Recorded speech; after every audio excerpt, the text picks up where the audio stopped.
Hi everyone, welcome back to our channel Srigiri arts. మనం ఈరోజు ఈ వీడియోలో రోడ్ సైడ్ దొరికే కాగితపు పూలతో సరికొత్త పువ్వు ఎలా తయారు చేయాలో చూద్దాం. ముందుగా నేను కాగితపు పూలన్నిటిని సపరేట్ చేసుకున్నాను. ఆ పువ్వు తయారు చేయడం కోసం ముందుగా నేను ఒక స్టిక్ తీసుకున్నాను.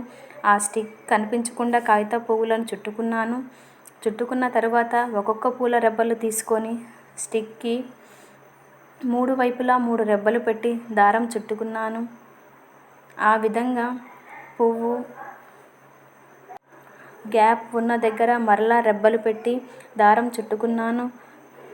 ఈ విధంగా ఎక్కడెక్కడైతే గ్యాప్ ఉంటుందో అక్కడ ఒక్కొక్క రెబ్బను పెట్టుకుంటూ దారం చుట్టుకోవాలండి.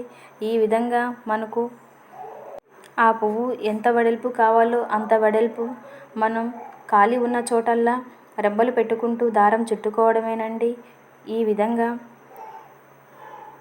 పువ్వు సరైన వెడల్పు వచ్చినప్పుడు మనము చివరిలో దారం చుట్టుకొని ముడి వేసుకొని దారం తెంచుకోవడమే.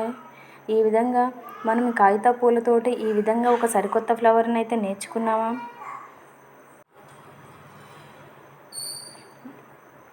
ఫైనల్ అవుట్లుక్ ఎలా ఉందో చూడండి.